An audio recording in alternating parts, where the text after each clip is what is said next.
I think we are ready to start.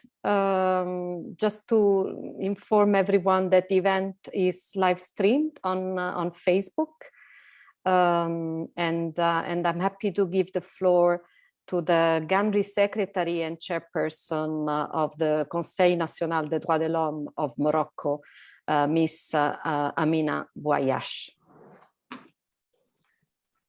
Thank you. Good morning. Then, ladies and gentlemen, dear friends and colleagues, welcome and warmest greeting to all. It's a pleasure and truly encouragement to see so many of you and from all world region participated today. GANHRI is delighted to host events in partnership with the UN Human Rights Office and the Permanent Mission of Morocco. For hosting also, thanks for the Permanent Mission of Morocco to hosting us and to host events in New York, with the participation also of an extremely distinguished and experienced panel, moderator, and audience. This week's first International Migration Review Forum is an opportunity for our stakeholders to celebrate progress and reflect together on what more needs to be done to advance implementation of global migration, for global compact for migration, and to safeguard rights of migrants everywhere, irrespective of status and origin. National human rights institutions differ in line with their unique role and functions based on the Paris principles. Next to other actors on the ground have a key role to play in helping ensure the human rights are central to any efforts. The human rights institutions can play a leadership role in advising the states in human rights policy and also legislative development, monitoring the progress and reporting on the human rights situation to both national, regional, and international levels, including human rights bodies and mechanisms, as well as International Migration Review Forum.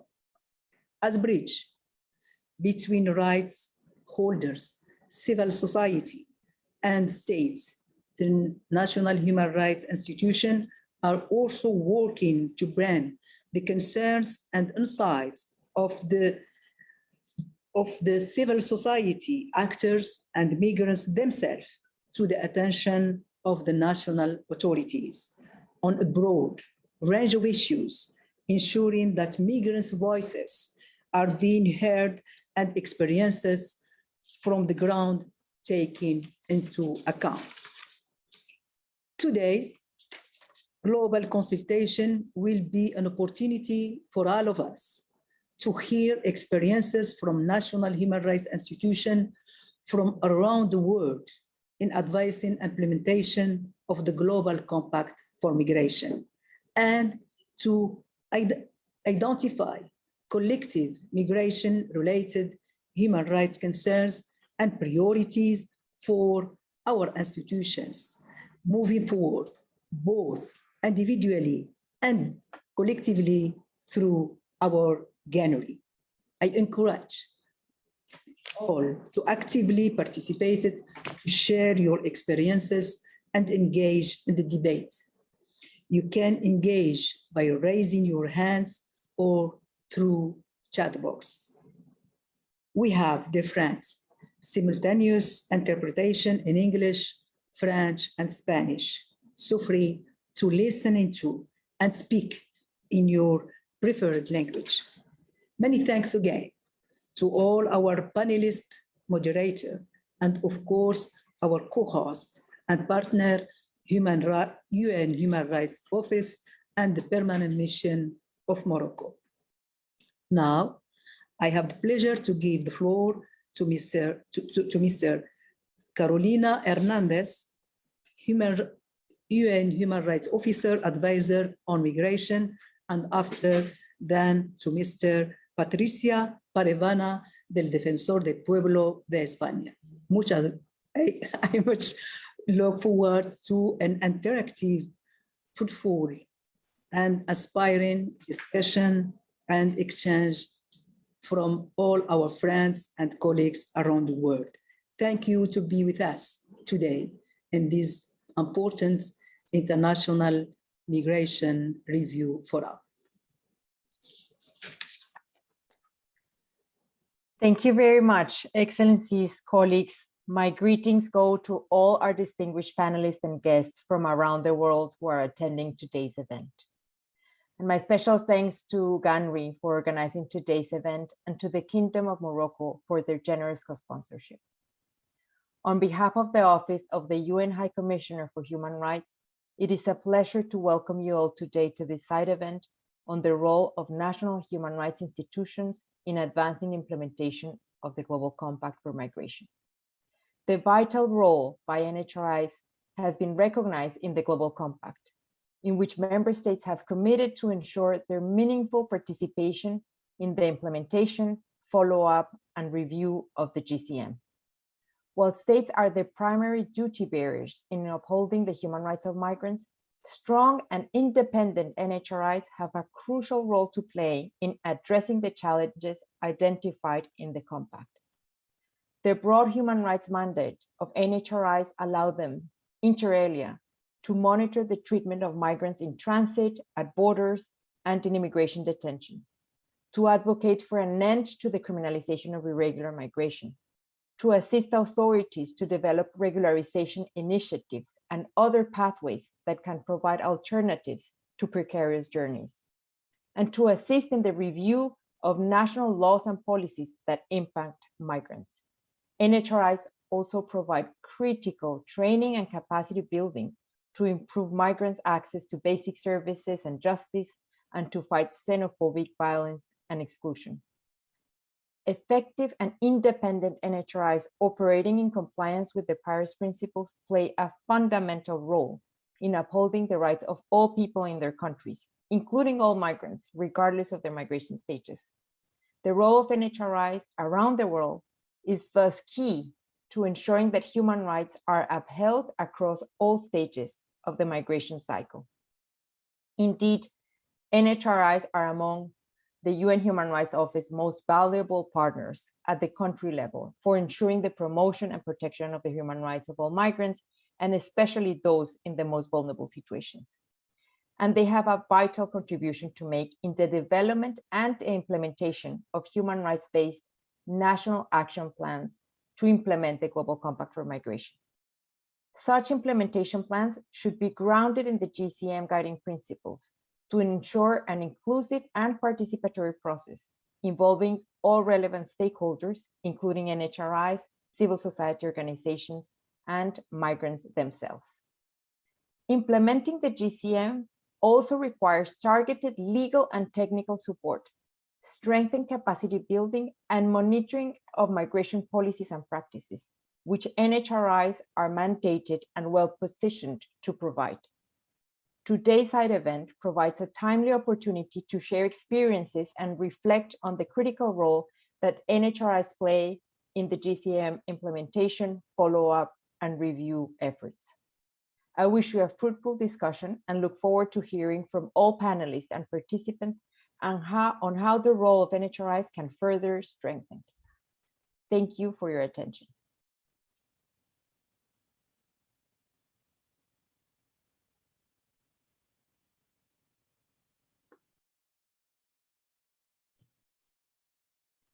Buenos días. Muchas gracias al GANHRI. Es un honor para mí poder moderar este espacio hoy, este foro. Sí que voy a intentar ser un poco estricta con los panelistas. Cada uno de ellos tendrá 5 minutos para hacer sus exposiciones y posteriormente daremos un espacio para la participación. Si queremos que haya otras personas que puedan preguntar, es importante que nos ajustemos a cada uno de los tiempos. Vamos a comenzar la intervención con el representante de Colombia, posteriormente El Salvador, Zimbabue, Croacia y, para finalizar, Filipinas. Como digo, si nos ajustamos a los tiempos, daremos posibilidad a otros participantes a que puedan hacer preguntas y finalizaremos el espacio con las conclusiones. Sin más preámbulo, comenzamos las exposiciones con el panelista don Edgar Corzo Sosa, presidente del Comité de Naciones Unidas para la Protección de todos los trabajadores migrantes y de sus familias. Don Edgar. Gracias. Muy buenos días o buenas tardes, dependiendo de donde se encuentren. En primer lugar, un agradecimiento muy puntual a la Alianza Global para las Instituciones Nacionales de Derechos Humanos y sobre todo a los organizadores. Gracias a Mina por esta posibilidad de estar aquí, también Carolina y por supuesto a ti, Patricia. Déjenme decirles de entrada que coincido con la nota conceptual, en el sentido de que en el Pacto Global para una Migración Segura, Ordenada y Regular, se establece que la persona y sus derechos humanos deben de ponerse en el centro de toda la atención que pueda traerse. Esto constituye, por supuesto, un gran reto en el cual debemos intervenir no solamente las instituciones nacionales de derechos humanos, sino también los comités. Les quisiera transmitir 3 ideas que espero concretar. La primera de ellas, el Pacto Global tiene una visión de derechos humanos que debe rescatarse. Para ello, desde mi punto de vista, debe releerse el Pacto Global bajo una perspectiva de derechos humanos. Hasta donde yo alcanzo a ver, puede decirse que en el pacto hay una referencia a los derechos humanos en 4 dimensiones. Una tiene que ver con el señalamiento que se hace en los derechos humanos como principio rector. Otra está relacionada con las referencias que en concreto hace el Pacto Mundial a los Derechos Humanos, en lo particular, sobresaliendo y con mucho el derecho a la privacidad y a la protección de datos personales. Una más es la relación genérica que hace el pacto a los derechos humanos para evitar su violación o hacerlos más accesibles. Y finalmente, la cuarta visión está relacionada con la remisión expresa que hace el texto del Pacto Mundial a documentos ya elaborados de Naciones Unidas sobre derechos humanos. Visto así, el Pacto Global, en consecuencia, tiene una clara visión de derechos humanos. Segunda idea. Dentro de las llamadas que hace el Pacto Global a las instituciones nacionales de derechos humanos, sobresale la de evitar la discriminación racial y la xenofobia, y en la que es urgente la participación de las instituciones nacionales de derechos humanos. Con independencia del llamado que se hace en el Pacto Global a que las instituciones nacionales de derechos humanos, entre otras instituciones, cooperen en su aplicación, en el mismo Pacto Global hay 5 llamadas expresas a las instituciones nacionales de derechos humanos, y una de ellas está prevista en el objetivo 17, acción D, y relacionada con la discriminación en la migración. Esta acción de este contenido 17 tiene de este objetivo 17 tiene un contenido muy amplio. Establecer mecanismos para prevenir y detectar, realizar y publicar análisis de tendencias y garantizar el acceso a mecanismos eficaces de denuncia y recurso. Desde mi punto de vista, los mecanismos para prevención y denuncias son los propios que actualmente tienen las instituciones nacionales de derechos humanos, debiendo analizarse o debiendo sumarse el análisis de tendencias que se pide, pero también pudiera realizarse campañas de sensibilización a nivel nacional sobre la situación de vulnerabilidad en que se encuentran las personas migrantes, preparar y hacer un pronunciamiento en el que se señalen argumentos en contra de la intolerancia, xenofobia, racismo y otras formas de discriminación, así como identificar casos emblemáticos de discriminación racial, étnica o religiosa para compartirlos regionalmente y hacerlos más visibles. La tercera idea que les quiero transmitir es que el Comité de Trabajadores Migratorios y sus familiares, en el monitoreo que realiza a nivel nacional y global, se suma a poner en el centro a la persona de los derechos humanos en colaboración con las instituciones nacionales de derechos humanos. Y lo hace mediante 3 acciones. Una primera, al solicitar y recibir información respecto del cumplimiento de las obligaciones internacionales derivadas de la Convención. Y aquí ciertamente el Estado debe presentar un informe, pero las instituciones nacionales de derechos humanos también le solicitamos ese informe. Y si lo hacemos en materia de no discriminación, será muy importante. La segunda es el seguimiento en el cumplimiento de las observaciones finales, que esto exige una cooperación estrecha entre comités e instituciones nacionales de derechos humanos. Es muy importante darle seguimiento, por ejemplo, a la materia de no discriminación. Y finalmente, el Comité de Trabajadores Migratorios colabora en el fortalecimiento de las instituciones nacionales de derechos humanos. Basta ver las observaciones finales en donde, dependiendo del caso, lo que hacemos es buscar fortalecer presupuestalmente e institucionalmente a las instituciones nacionales de derechos humanos. Muchas gracias por su atención. Muchas gracias. Señor Corzo, disculpa el lapsus, le he cambiado la nacionalidad y dije que era colombiano cuando procede de México. Y gracias también por disculpas y gracias por ajustarse también al tiempo. Pasamos ahora a la intervención del señor Apolonio Tobar, procurador de la Procuraduría de Defensa de los Derechos Humanos de El Salvador. Buenas tardes, buenos días, según corresponda. Un saludo a todos los organizadores, a GANHRI particularmente, y agradecer la invitación que me hacen para que participe de este notable foro para hablar un poco sobre el avance y desafíos de la implementación del Pacto Mundial para Migración vinculado un poco a El Salvador. Yo quiero comenzar diciendo que como Institución Nacional de Derechos Humanos de El Salvador reconocemos la importancia y vigencia en materia de derechos humanos que tiene el Pacto Mundial para la Migración Segura, Ordenada y Regular que fue adoptado en Marruecos allá en el año de 2018, el cual por supuesto busca mejorar la cooperación internacional en materia de migración y a su vez reconocer la contribución que hacen las personas migrantes en los países de acogida y su valioso aporte al desarrollo sostenible, tomando en cuenta que la migración es un derecho, que la movilidad es un derecho humano y que no debe ser coartado, pero que el llamado es hacerlo de una manera segura, ordenada y regular. Lamentablemente muchos países de origen, y en esto El Salvador no escapa, no se generan condiciones apropiadas para que la población pueda generar un proyecto de vida con dignidad que evite la migración irregular, lo cual pone en riesgo a las personas. En cuanto a los avances y progresos de la implementación del Pacto Global para las Migraciones, consideramos que los estados se encuentran obligados a generar condiciones para generar un estricto cumplimiento a las garantías y los derechos fundamentales de las personas. Y el caso, por supuesto, El Salvador, consideramos importante que deben adoptarse las medidas legislativas y ejecutivas que sean necesarias para posibilitar o viabilizar los principios rectores del Pacto Mundial. Reconocemos que dentro de este esfuerzo el Estado de El Salvador en el año 2019 generó una homologación normativa en tanto la normativa nacional con la normativa internacional cuando se aprobó la Ley Especial de Migración y Extranjería, la cual incluye todas las categorías de estatus migratorio señalados en la Convención de Derechos de los Trabajadores Migratorios y sus familias.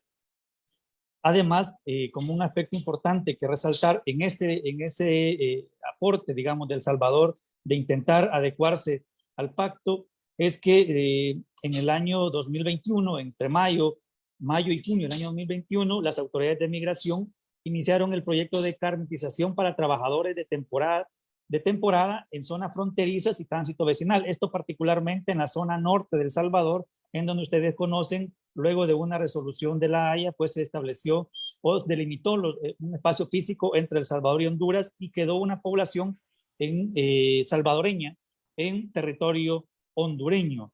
Esa iniciativa, ese programa del Estado de El Salvador de carnetizarlos es con el fin de evitar algunas vulneraciones que se han estado denunciando en los últimos años y particularmente en este año ha habido una serie de denuncias sobre ello, pero también es importante reconocer que este año, en abril y mayo, se ha retomado ese programa de carnetizar a la población que se encuentra en los conocidos como ex-bolsones de El Salvador, en la parte norte de El Salvador, y a través de un proyecto que ha sido acompañado tanto por la Dirección General de Migración como por la Organización Internacional para las Migraciones, OIM.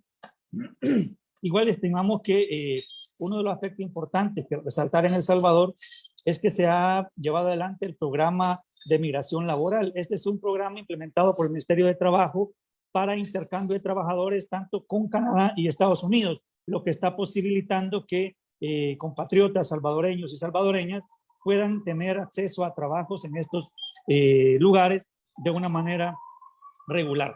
Por supuesto que coincidimos que el Pacto Mundial también contiene una petición concreta para la INDH para que, junto con otros actores relevantes y la sociedad civil, por supuesto, tomen o actúen en aspectos coordinados para establecer o reforzar mecanismos para vigilar y anticiparse a la evolución de los riesgos y amenazas que puedan desencadenarse producto de estos movimientos migratorios. En ese sentido, como Procuraduría para la Defensa de Derechos Humanos, desde que yo arribé a la misma en el año 2019, a finales, comenzamos a implementar lo que denominamos el sistema de alerta temprana.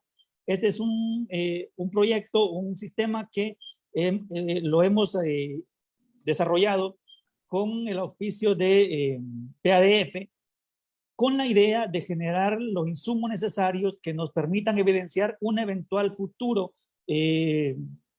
que afecte a población en condición de vulnerabilidad. Y por supuesto, la población migrante es uno de esos grupos o sectores en condición de vulnerabilidad.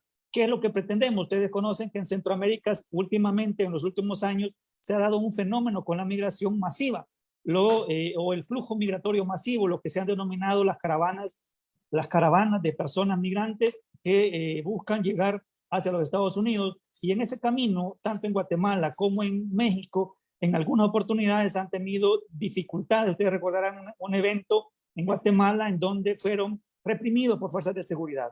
Como instituciones de Centroamérica pedimos a las autoridades en ese momento que respetaran la integridad de las personas migrantes, porque entendemos como INDH que la movilidad humana es un derecho, y bajo esa premisa los estados, tanto de origen, de tránsito como de destino, deben respetar su integridad y sobre todo procurar la protección de aquellas personas que tienen mayores vulnerabilidad, como la población LGBT, la niñez, las mujeres, aunque sabemos que en su conjunto las personas migrantes ya son un grupo en condición de vulnerabilidad. Bajo esa premisa también nosotros como Procuraduría hemos generado opiniones e hemos acompañado iniciativas de ley como la propuesta de ley especial para la protección y desarrollo de la persona migrante y su familia, la ley especial contra la trata de personas y la creación previa de protocolos de actuación con autoridades nacionales. Esto con el acompañamiento y formulación de estructuras de la propuesta de ley sobre derechos de las personas migrantes desaparecidas y sus familias. Esta reconoce la búsqueda, el respeto del derecho a la participación de las víctimas, a las asociaciones y organizaciones con interés legítimo. De igual forma, la Procuraduría de Derechos Humanos de El Salvador forma parte del Banco de Datos Forenses de Migrantes no localizados en El Salvador, la cual es como resultado de la construcción de un instrumento internacional, como ustedes se acordarán, firmado en el 2010, que se denomina Acuerdo de Cooperación Internacional para la creación de mecanismos de intercambio de información. Esto nos permite, digamos, tener una participación importante. Sé que el tiempo es corto, la disculpa del caso por ello. Voy a quedarme ahí, estaré pendiente de alguna consulta para poder abundar un poco en algunos aspectos que se hayan quedado. Muchas gracias. Muchísimas gracias, señor Tobar. Sí, de cara al resto de los panelistas, cuando el tiempo vaya ajustándose o lleguemos casi a los 5 minutos, levantaré la mano a fin de que puedan calcular, ¿no? que ya deben ir concluyendo. Muchísimas gracias por su intervención. Damos ahora paso a la señora Priscila Mbanga, directora de Supervisión e Inspecciones de la Comisión de Derechos Humanos de Zimbabue.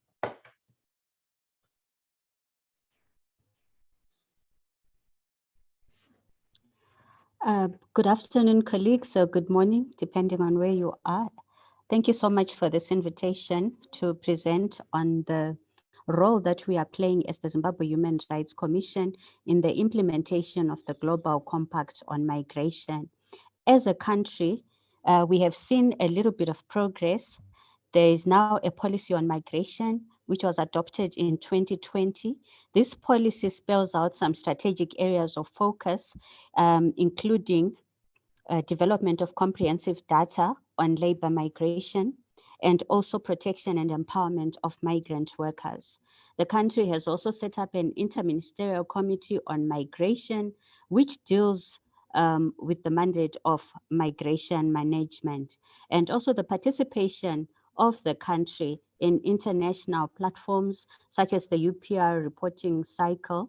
Zimbabwe submitted its report, third cycle report, this year in January, and some aspects on migration were raised. Now, moving on to the Zimbabwe Human Rights Commission, we have the mandate to protect, promote, and enforce human rights, as well as to oversee the enjoyment of administrative justice in Zimbabwe. So first of all, for implementation of the GCM, we carry out monitoring visits to places of detention, which include prisons, the refugee camp, and also places where the elderly and women care institutions, if I may say. So our focus really is to look at the living conditions, to assess the living conditions of the vulnerable groups, including irregular migrants. We play an advisory role to governments on issues of migration as the Zimbabwe Human Rights Commission. For example, in 2021, there was an issue of 72 persons of concern and rejected asylum seekers who were facing expulsion. As the Zimbabwe Human Rights Commission, we engage the government and advise them of the steps to take. We've also looked into researching into the human rights situation, access to documentation, which is an important facet on the implementation of the GCM. So we have a report on access to documentation, the challenges that are faced by those who don't have documentation, such as the risk of statelessness. So we are in the process of ensuring that the recommendations made in that report are implemented. As the Zimbabwe Human Rights Commission, we are also participating in the international fora, such as the submission of reports to the third cycle of Zimbabwe's UPR process. So some of the issues raised in this UPR report included human rights challenges associated with lack of access to documentation, and also to prefer recommendations on implementation of the report that I referred to. The Commission also advocates for the ratification of international instruments, international instruments such as the International Covenant on the Protection of the Rights of All Migrant Workers and members of their families, and also the 1961 Convention on the Prevention of Statelessness. Zimbabwe has not yet ratified these instruments. So as the Commission, we are advocating so that this instrument is ratified, and this will lead to the implementation of the GCM. Also play a role in awareness raising on various human rights issues as contained in the Constitution of Zimbabwe. The Commission also receives complaints and investigates human rights violations. So our complaints handling and investigations department, they have gone to the refugee camp and assessed the problems that are faced by asylum seekers, by the refugees at the camp, and documented those challenges and made recommendations to government. In terms of the remaining challenges and priorities, I believe that there's need for an action plan to be developed as a country, and that there needs to be a more coordinated approach of all actors, including the Zimbabwe Human Rights Commission. There's need to also create platforms to share the Global Compact on migration with all the key stakeholders. And the ZHRC, the Zimbabwe Human Rights Commission, can lead this process. There's also need for the recommendations of the Commission to be more binding so that stakeholders can adopt these recommendations and make sure that the rights of migrants are protected. Thank you so much for the platform. I will wait for any questions that we have. I just wanted to adhere to the 5 minutes. Thank you, moderator. Muchas gracias. Se ha ajustado perfectamente al tiempo. Damos ahora la palabra a la señora Vanja Bakalovic, que es asesora de migraciones de la Oficina del Defensor del Pueblo de la República de Croacia. Cuando quieras.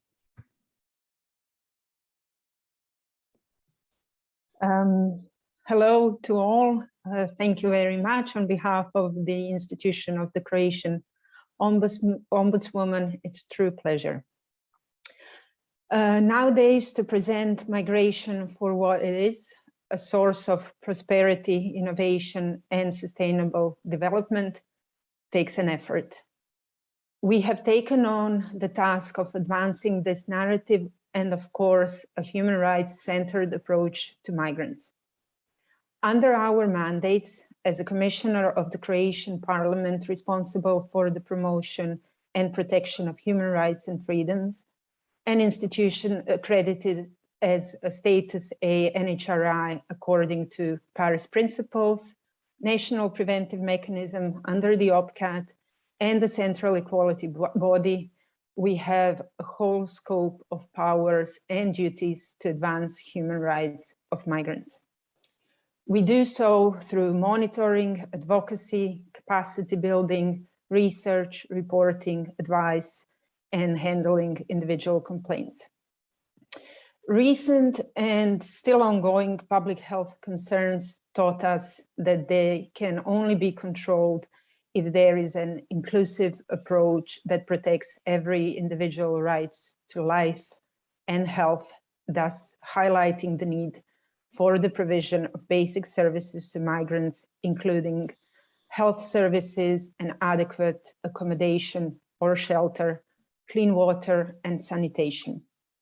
However, we have seen that irregular migrants often lack in those.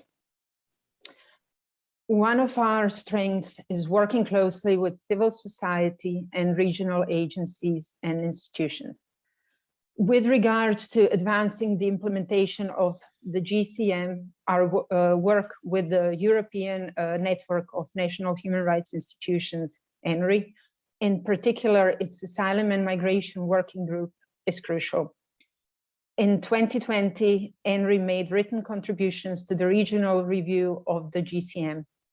In this contribution, we summarized our main findings with reference to some key GCM objectives. European NHRIs cooperated on monitoring and alerting to human rights concerns at borders with regards to treatment of irregular migrants and worked together on enhancing accountability of the officials.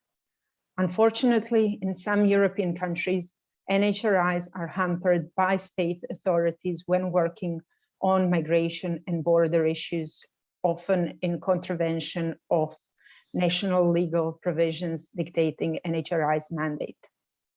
This has included, for instance, refusing access to official documents and information related to concerns about the violations of rights. Furthermore, European NHRIs have been calling for alternatives to immigration detention whilst observing its excessive use. They have been very loud in their demands to put a stop on detaining migrant children. European NHRIs have identified widespread challenges for migrants and asylum seekers in accessing basic services, including economic and social rights. In addressing human rights concerns, we seek to provide constructive and evidence-based recommendations, both nationally and regionally through our work in GANHRI.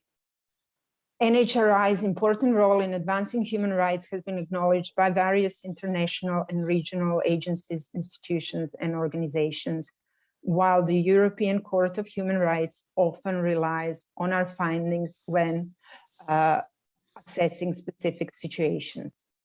Still, these concerns persist and are often intensified by regional policy and legislation, including under the EU migration and asylum acquis, which have been inadequate in addressing the pressing need for regional solidarity in the area of migration and placed a heavy burden on countries at both sides of the EU external borders.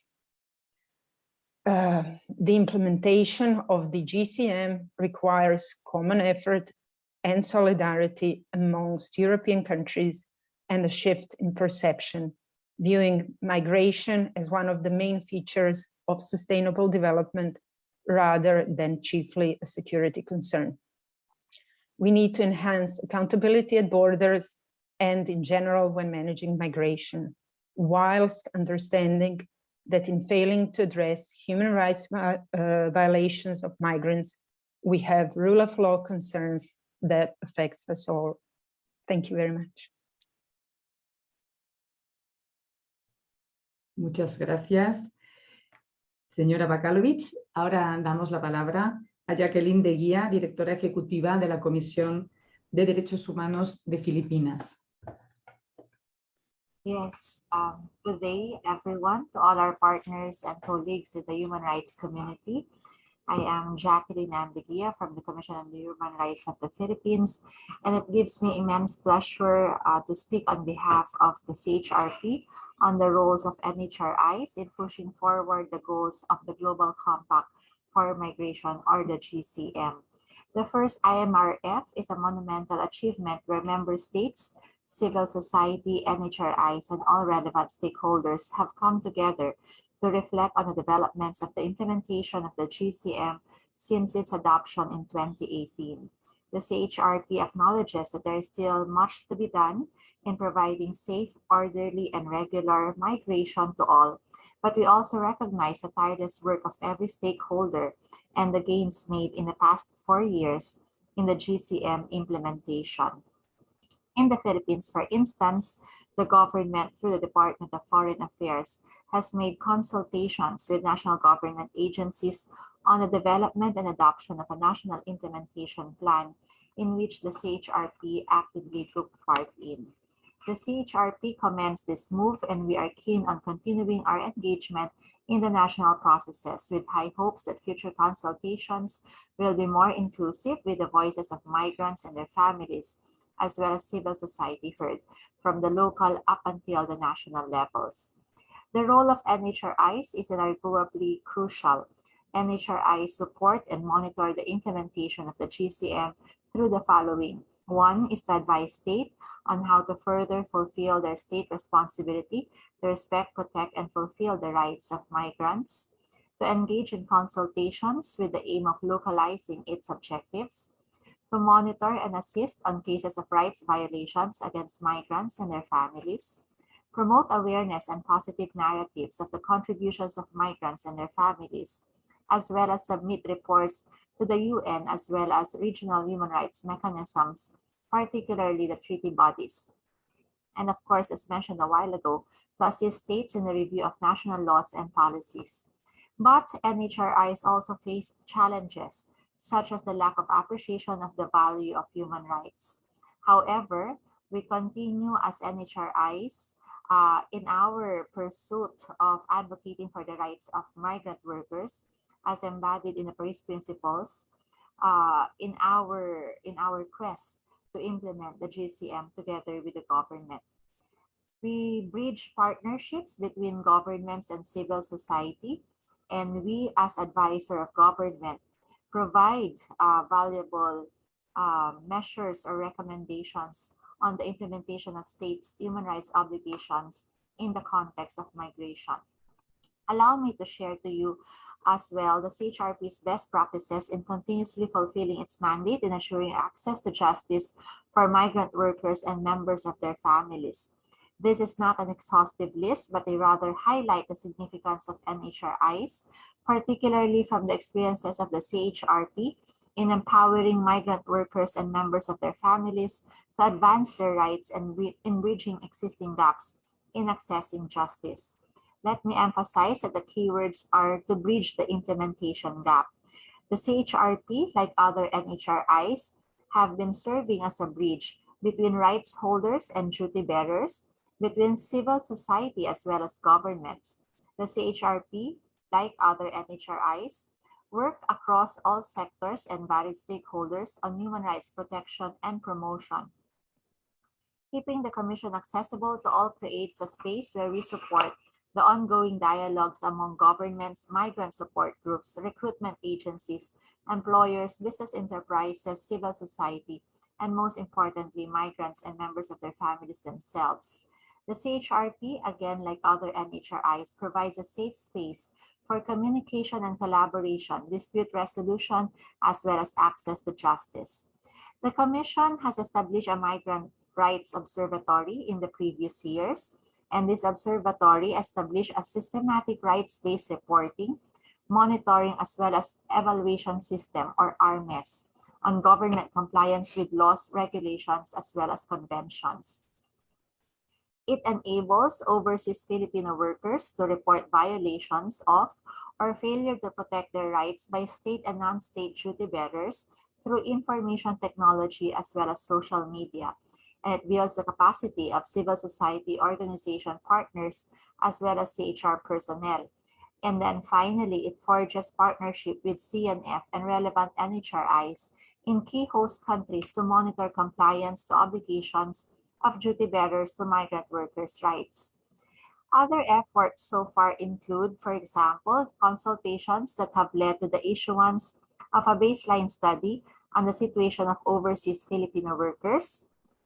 Number 2, the drafting and subsequent issuance of a protocol on case handling as well as investigation, capacity building training for CHRP officials on migrant rights, compilation of jurisprudence on OFW cases, cooperation agreement with NHRC Qatar, and MOU with Suhacam and Comnasham on statelessness in Sabah, the issuance of various advisories and statements, or a call to action to government on COVID-19 related issues concerning migrant workers and members of their OFWs. And during the pandemic, we made sure that the services of the NHRI remain accessible by the establishment of an OFW portal.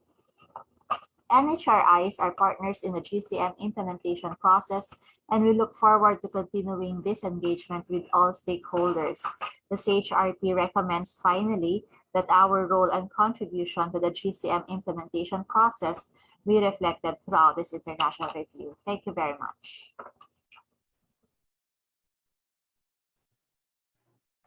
Muchísimas gracias por la intervención, Jacqueline.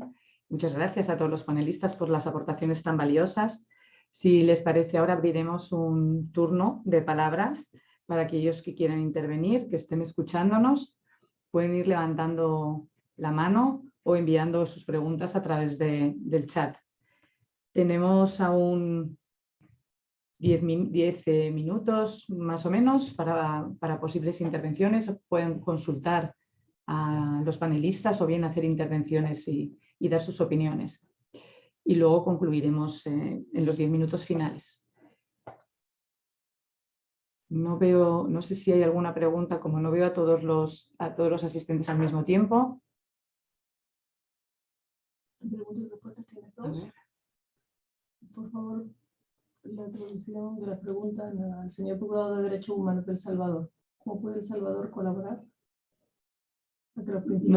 Nos preguntan al señor Procurador de Derechos Humanos de El Salvador cómo podría colaborar a que los principios y objetivos del pacto, por ejemplo, el acceso a la justicia y el objetivo 8 sobre salvar vidas y la búsqueda de personas desaparecidas, sean una realidad para las familias de personas migrantes desaparecidas y víctimas de masacres o graves violaciones de los derechos humanos.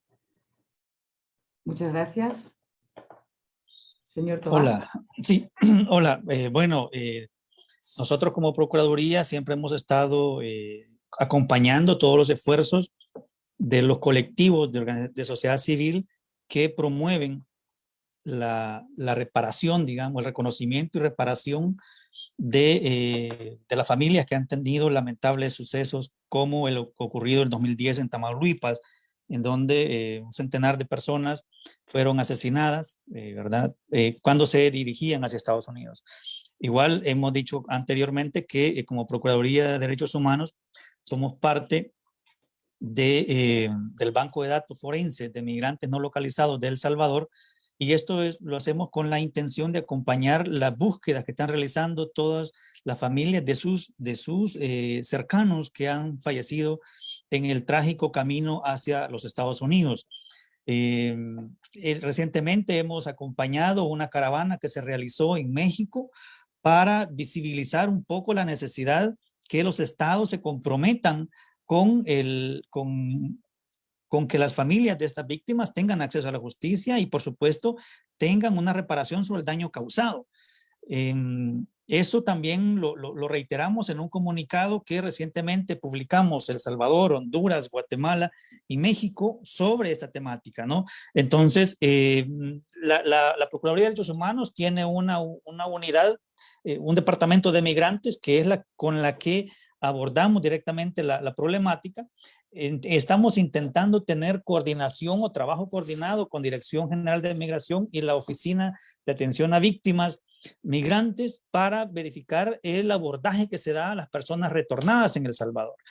Cualquier ayuda que fuese encaminada a la Procuraduría para fortalecer sus capacidades, para conocer nuevas experiencias, para conocer buenas prácticas que posibiliten o ayuden a realizar un mejor trabajo en coordinación con las organizaciones de sociedad civil que abordan el tema y con las familias de víctimas desaparecidas y no localizadas en el trayecto migratorio, pues estaremos siempre a la disponibilidad de poder hacerlo. Nosotros creemos que es importante el trabajo coordinado interinstitucional y si es de organismos internacionales que puedan apoyar a El Salvador, yo creo que la generación de capacidades, el intercambio de buenas prácticas, la formación de personal, naturalmente que generará espacios importantes. Nosotros nos mantenemos en comunicación, como saben, la INDH de El Salvador es parte de GANHRI, es parte de la FIO, es parte del Consejo Centroamericano y en estos espacios en los que confluimos todos los procuradores y procuradoras, defensores, comisionados, abordamos el tema de la migración y creemos importante en el acompañamiento mutuo. Por ejemplo, cuando se conoce sobre una afectación de una persona salvadoreña en Guatemala, pues solicitamos auxilio del procurador de Guatemala, o cuando es en México lo hacemos con la Comisión Nacional. Tal es el caso de la señora Victoria, que tristemente fue asesinada, como ustedes recordarán, en Quintana Roo, en donde tuvimos una comunicación muy buena con la Comisión Nacional de México, en la que conocimos sobre el abordaje que estaba dando y el acompañamiento que estaba dando la familia. Entonces estamos en esa lógica. Gracias. Muchísimas gracias por la respuesta. Como tenemos varias preguntas, si les parece voy a resumir dos de ellas para que los panelistas puedan contestar. Quien quiera hacerlo, que levante por favor la mano para que le podamos dar la palabra. Tenemos dos cuestiones, una relacionada con la detención como último recurso y su aplicación práctica actualmente en los países. Quien consulta quiere saber si realmente esta iniciativa, esta recomendación se está llevando a cabo o no. Y por otro lado, nos preguntan sobre cuál es el trabajo que están haciendo las INDH para proteger a los menores migrantes.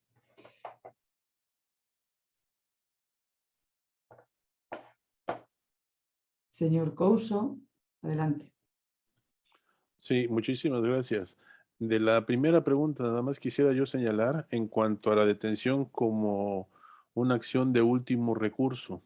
De esto, en lo que corresponde a la Convención Internacional para los Derechos de los Trabajadores Migratorios y sus familiares, lo señalamos en cuanto a detención arbitraria, pero no entramos en detalle.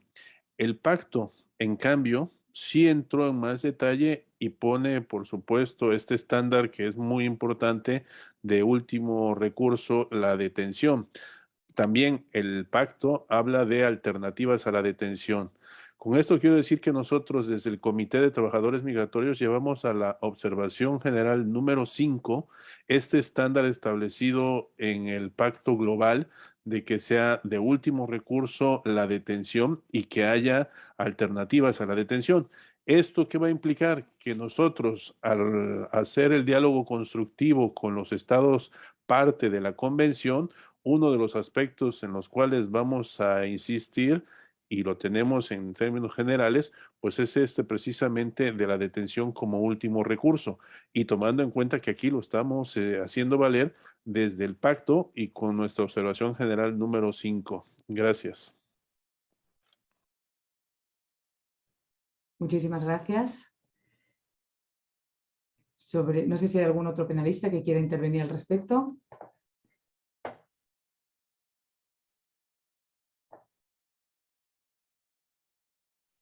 Vamos a ver el tiempo como estamos. Algunas otras preguntas serán recogidas en las conclusiones finales.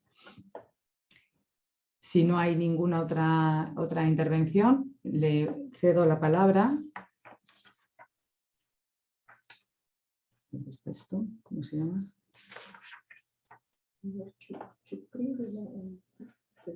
Al señor Chekouri para que inicie las conclusiones, dado que ya estamos a 10 minutos del final.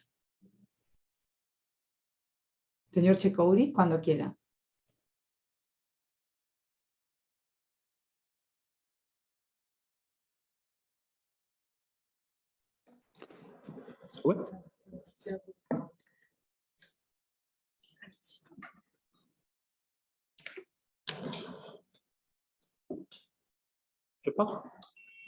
Oui, la parole est à vous. Thank you very much. Thank you. On behalf of the government of Morocco, I would like to sincerely thank GANHRI and all the organizers for inviting me for the closing remarks. I would like to thank and welcome the remarks and interventions of the various speakers on the key role national human rights institutions in the implementation of the GCM.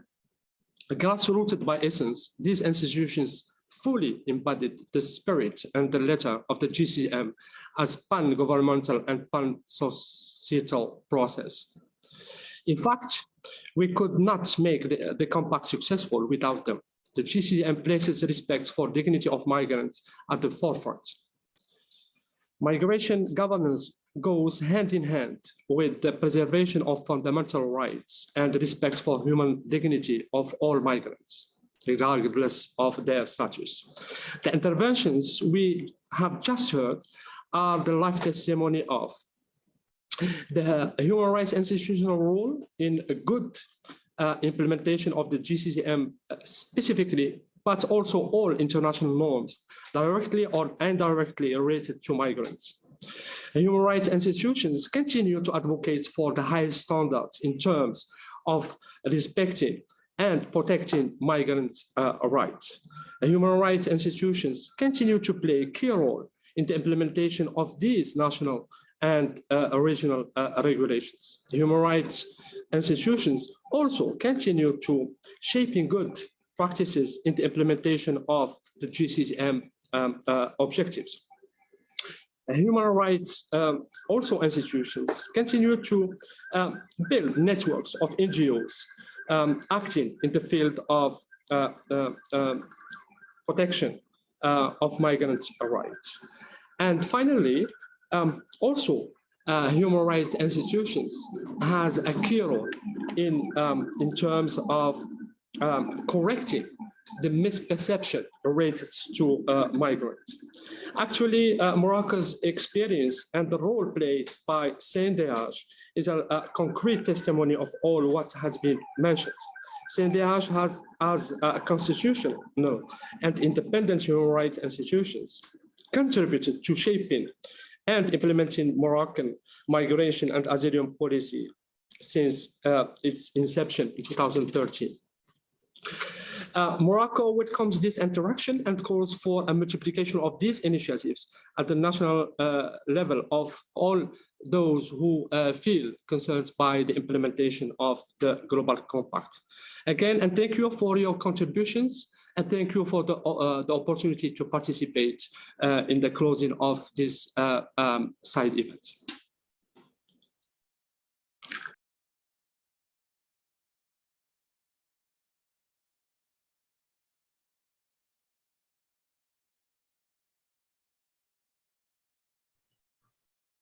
Muchísimas gracias, señor Chekouri, director de Cuestiones Globales del Ministerio de Asuntos Exteriores del Reino de Marruecos. Gracias por su intervención.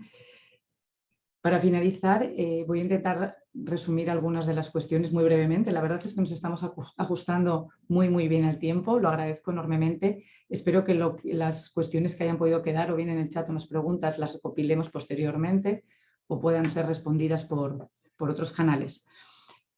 Como conclusiones finales, recojo varias cuestiones importantes que han dicho los panelistas. En primer lugar, las personas, todos estamos de acuerdo en que las personas migrantes y sus derechos humanos deben ser y son el centro del Pacto Mundial de las Migraciones. Como INDH debemos ser especialmente vigilantes para que nuestros estados no pierdan ese enfoque. Sí que es cierto que se aprecian, y hemos visto algunas buenas prácticas, se aprecian avances en las políticas migratorias tras la firma del Pacto Global de las Migraciones, pero aún quedan muchas cuestiones por hacer y como instituciones nacionales de derechos humanos debemos velar por su implantación. Asimismo, las INDH debemos estar especialmente vigilantes para que todas las personas migrantes, con independencia de su estatus migratorio, tengan acceso a los servicios básicos, que se utilice la detención como último recurso, se generen sistemas de identificación de las personas migrantes, que se tenga especialmente atención a los menores migrantes, su situación de documentación y su situación de desamparo. Y asimismo se insta desde algunas INDHs a mejorar la situación de los trabajadores migrantes y de sus familias a través de la instancia a sus estados, a sus países, de la firma del convenio de la OIT. Finalmente, destacar como buena práctica en las instituciones nacionales de derechos humanos de Centroamérica y en Europa el desarrollo de estándares comunes para la supervisión de la situación en las fronteras desde una perspectiva de derechos humanos. Estos 5 puntos creo que recogen aproximadamente, o espero que así lo hagan, la mayor parte de las cuestiones que se han ido trasladando en esta jornada, en este espacio. Para finalizar, sí que quiero dar las gracias nuevamente a todos los panelistas por su intervención. Gracias en nombre del GANHRI, también a los coorganizadores de este evento, a la Oficina de Derechos Humanos de Naciones Unidas y del Reino de Marruecos. Muchísimas gracias por la colaboración. Y gracias en mi nombre, en nombre del Defensor del Pueblo de España, también por permitirme ser hoy quien modere este espacio y poder estar aquí aportando y construyendo conjuntamente una aplicación del pacto más justa para todas las personas migrantes. Muchísimas gracias a todos. Buenos días.